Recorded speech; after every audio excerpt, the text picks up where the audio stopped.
नमस्कार मंडळ. मराठी भूतांच्या गोष्टी या युट्यूब चॅनलवर आपलं स्वागत. आजच्या आपल्या कथेचा विषय आहे भयभीत.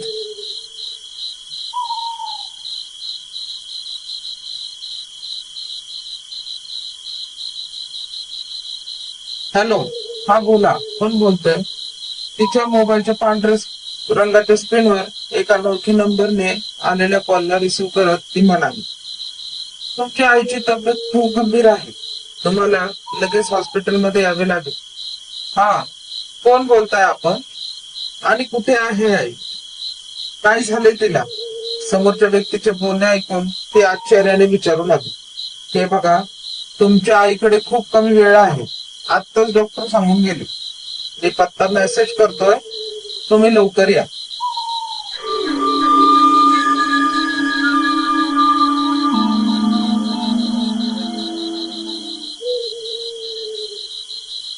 पण बोलताच तिच्या हातात असलेला मोबाईलचा कॉल कट झाला. समोरच्या व्यक्तीचे ते बोलणे ऐकून ती जवळच्या भिंतीचा आधार घेत खालीच बसली. तिच्या हातात असलेला मोबाईल खाली जमिनीवर आदळला. समोर एक अनोळखी व्यक्ती तिच्या आईची अवस्था दुरावल्याचं सांगत होता. डोळ्यातील अश्रू काही केलं थांबत नव्हते. खर तर ती एक अनोळखी शहरात आपल्या 12x8च्या खोलीत एकटीच राहायची. घरची आर्थिक परिस्थिती दुरावल्याने कॉलेज सोबत एक छोटासा जॉब देखील करायची.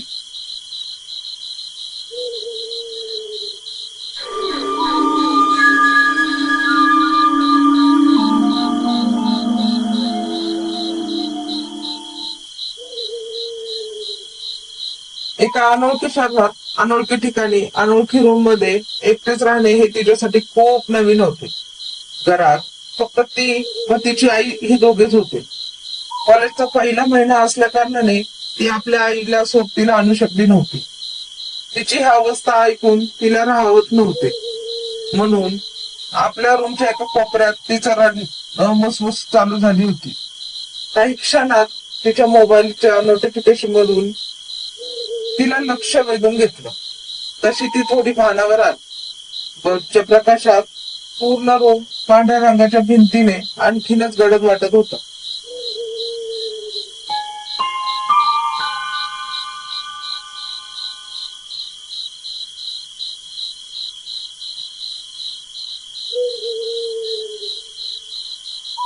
रूमच्या एकीकडे एक लाकडी कपाट, एक छोटस बेड, बाजूला असलेल्या टेबलवर प्लास्टिकच्या भांड्यात असलेल्या फळांच्या बाजूला चकाकत असलेल्या स्टेनलेस स्टीलचा चाकू, जे बल्बच्या उजेडात चमचम करत लखलखत होता.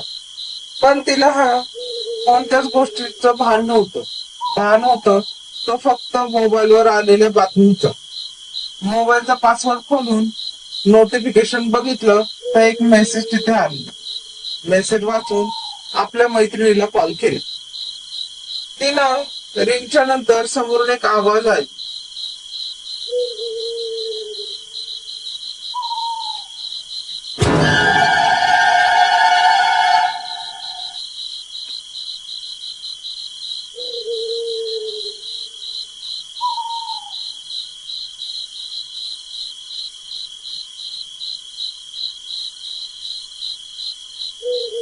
आहे, वेळ बघितली आहेस काय? रात्रीचे 1:30 वाजले. ह्या वेळेला काय झालं? अगं, माझ्या आईची तब्येत बरी नाही म्हणून कॉल आला होता. तू प्लीज माझ्या रूमवर येऊ शकतेस काय? मला काय करावं हे समजत नाहीये. प्लीज ये ना. थोडं नीट सांगशील का काय झालं ते? तू प्लीज ये ना, मला खूप भीती वाटायला लागली आहे. भीती? आणि तुला? कधीपासून? मस्करीच्या स्वरात आलेल्या आवाजाला उत्तर देत ती समोर बोलू लागली. प्लीज तू लवकर ये, खरंच भीती वाटायला लागली आहे.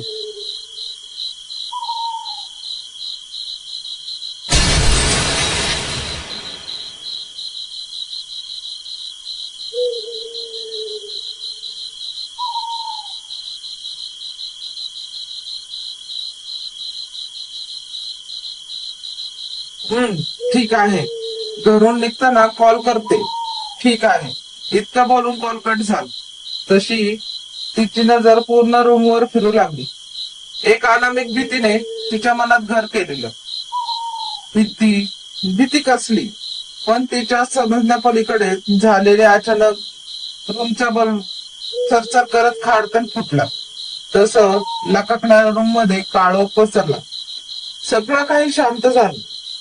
त्या भयान शांततेत तिची वाढत चालणारी काळजाची धडधड मात्र तिला स्पष्ट ऐकू येत होती. भीतीने घशाला कोरड पडलेली. अशातच ती पाणी पिण्यासाठी किचन कडे वळली.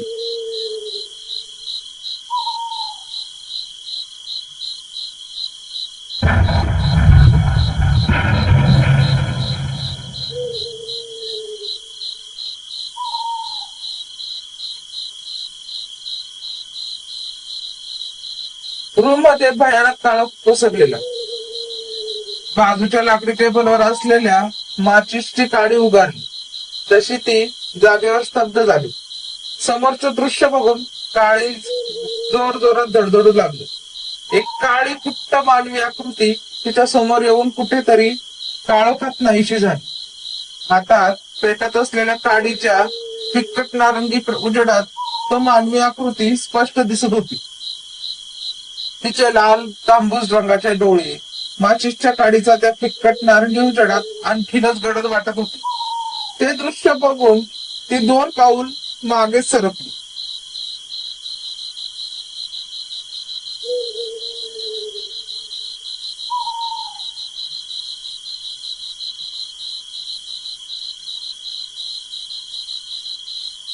तेवढ्यात बाहेरून कोणीतरी रूमची बेल वाजवली. तशी तिची भिंती आणखीनच जोर पकडू लागली. तशी पुन्हा एकदा बेल वाजवली. आता ती हळूहळू रूमच्या दरवाजाकडे निघाली. हळूच दार उघडलं तर तिची मैत्रीण तिथं आलेली. तिला बघताच ती कवटाळलीच. अश्रूंचा वर्षाव सुरू झाला. काय झालंय, इतकी काय घाबरली आहे? आई मधून रडत आपली परिस्थिती सांगत होती. तिला पकडताच तिची मैत्रीण रूमच्या आत आली. सीमाच्या घशाला कोरड पडल्याने ती आपल्या मैत्रिणीचा हात सोडत किचन मध्ये गेली.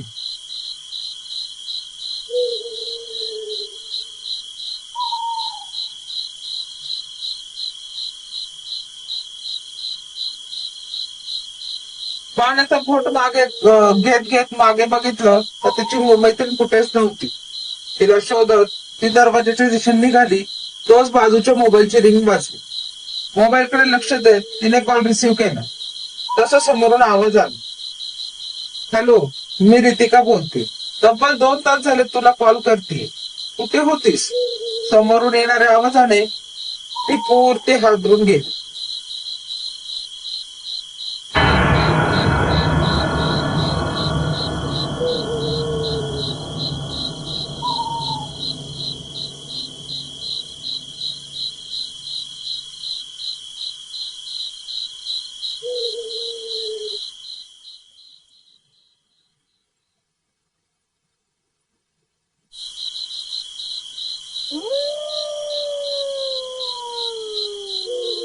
तिची भेदरलेली नजर मिनिटापूर्वी आलेल्या आपल्या मैत्रिणीला शोधू लागली. ती कुठेच दिसत नव्हती. पण समोर तिची मैत्रीण रितिका रागातच बोलत होती. समोरच आपल्या मैत्रिणीचा आवाज ऐकताच ती जागेवर स्तब्ध झाली. काहीच न बोलता तिच्या हातातील मोबाईल खाली जमिनीवर पडला. तसं रूमच्या उघड्या खिडकीतून थंड वाऱ्याच्या झोकाने तिला स्पर्श केला. वाऱ्याच्या झोक्यासारशी रूम मध्ये पेटत असलेल्या मेणबत्तीचा उजेड कमी होत बंद पडला आणि पुन्हा एकदा रूम मध्ये काळोख पसरला. काय घडत आहे हे तिच्या समजण्या पलीकडचे होते.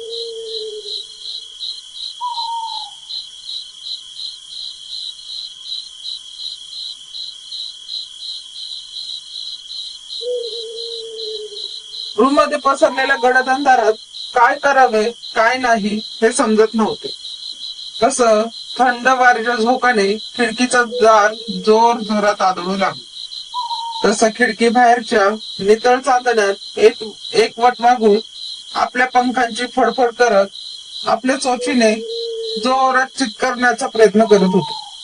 त्याची ती पंखांची फडफड आणि ते भयानक चोचीतून निघालेले चित्कार त्या भयान शांततेला तिला हृदयविकाराचा झटका येण्याचे पुरेसे होते आणि काही क्षणात ते वटवाघूळ पंखांची फडफड करत निघून गेले.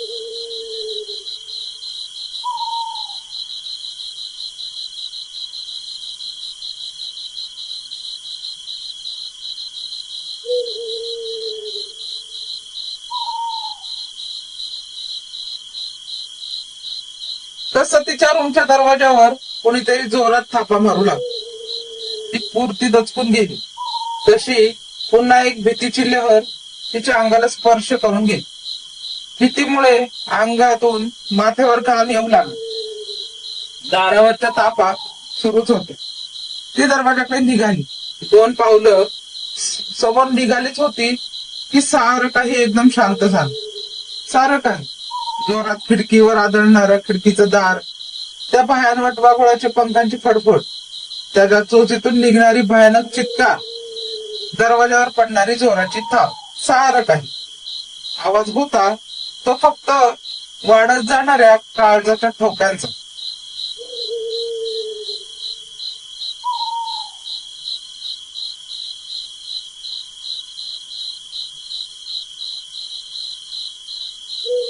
गाडी जोर जोरात धडधड बाहेर येत असल्याचं तिला जाणवत होत. डोक्यात विचारांचं काहूर माजलं होतं. तिची नजर आता काळोखाने माखलेल्या गर्द अंधाऱ्या खोलीत चौफेर करू लागली. काळोख असल्यामुळे गर्द अंधारात मेणबत्तीच्या शोधात चाच पडू लागली. शेवटी मेणबत्तीचा शोध लागलाच. मेणबत्ती हातात घेऊन मेणबत्तीच्या बाजूला असलेली माचीसची एक काडी घाईघाईत उभारू लागली. काडी उघडताच मेणबत्तीचा उजेड गर्द अंधाराला चिरत पूर्ण रूमभर पसरला. मेणबत्ती हातात घेऊन बाजूच्या टेबलवर ठेवली.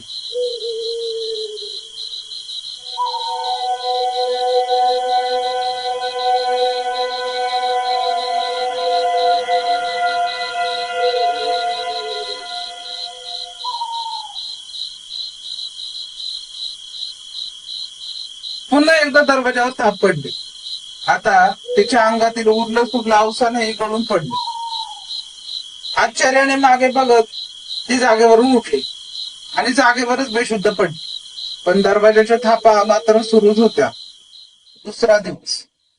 हे बघा, तुम्हाला त्यांच्यासोबत काय घडलं हे मला सांगायलाच हवं, नाहीतर आम्हाला त्यांची मानसिक स्थिती जाणून घ्यावी लागेल.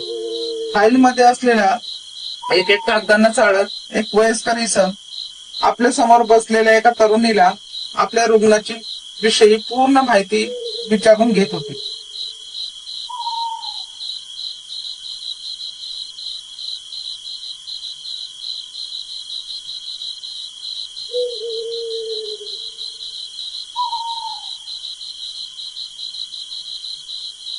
डॉक्टर, तिच्याविषयी मला पूर्ण माहिती तर नाही, पण काही दिवस अगोदर तिची आई एक कार ऍक्सिडेंट मध्ये मृत्यू झाला. त्या प्रसंगानंतर तिची पूर्ती हादरून गेली होती. ती घरची आर्थिक परिस्थिती खूप दुरावली असल्या कारणाने नातेवाईकांनी सुद्धा तिचा हात सोडून दिला. पण तिची मानलेली लहान बहिणीला ते आवडत नसे. शाळेत सर्वात सुंदर आणि गुणी मुलगी म्हणून शहराच्या कॉलेजमध्ये तिथल्या शिक्षकांनी तिच्या प्रवेश करून दिला. पण तिला तिच्या आईचा खूप लळा लागलेला. आईच्या आठवणी काही केल्या तिच्या डोक्यातून जातच नव्हते.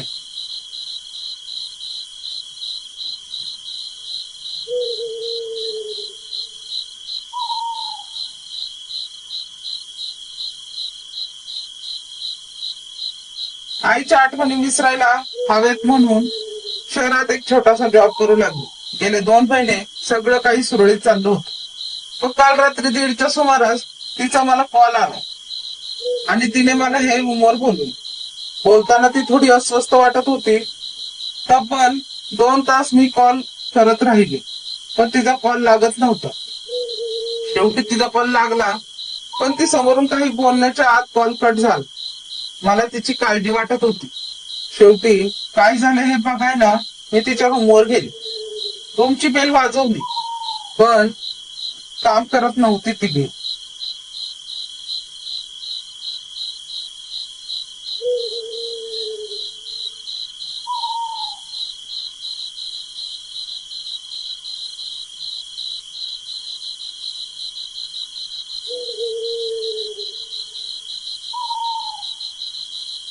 प्रतिसाद देत नव्हती आणि नाईलाजाने तिच्या दरवाजाची कडी मोडावी लागली. आत बघितलं तर ती बेशुद्ध पडली होती. हाताजवळ एक धारदार चाकू जमिनीवर पडला होता. त्यानंतर मला काही समजायच्या आत मी तिला इथे घेऊन आलो. हम्म. हे बघा, त्यांनी आत्महत्या करण्याचा प्रयत्न केला आणि तुमच्या सांगण्याच्या अनुमानाने त्यांना कोणताच मेंटल ट्रेस दिसत नाही. डॉक्टर, प्लीज तिला लवकर बरी करा. ती माझी एकुलती एक बहीण आहे. साहेब, बेड नंबर 46च्या रुग्णाची अवस्था खूप बिघडली आहे.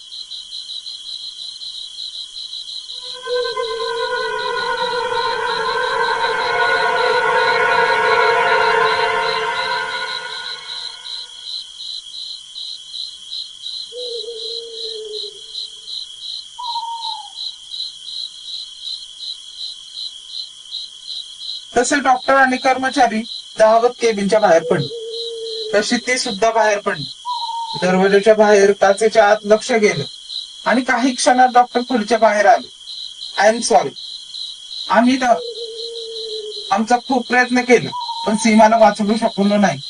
पण त्यांच्या रक्तातून जास्त प्रमाणात अम्ल आणि काही मेंटल ट्रेस औषधं सापडली आहेत.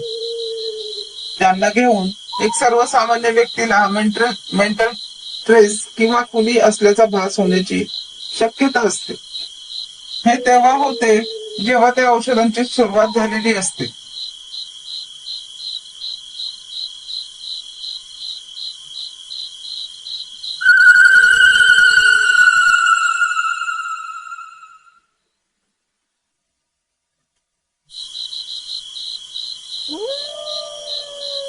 हळूहळू औषधी त्या व्यक्तीच्या जीवाशी खेळायला लागते आणि शेवटी ती व्यक्ती आत्महत्या, जीवघेणी इत्यादी प्रकाराने आपला जीव गमावून बसतो. ही पण तशीच केस आहे. पण तुमच्या सांगण्यानुसार सीमा काही अंमल किंवा औषधी घेऊ शकत नाही, तर त्यांना कुणीतरी दिली असतात. बोलतच डॉक्टर आपल्या केबिनकडे निघाले. रितिका रडतच सीमाच्या खोलीकडे निघाली. तिच्या बेड जवळ जात तिला म्हणाली, सॉरी, पण मी तुला वाचवू शकले नाही ताई. आणि एक गोड स्मित हास्य करत रुग्णालयाच्या बाहेर निघू लागली.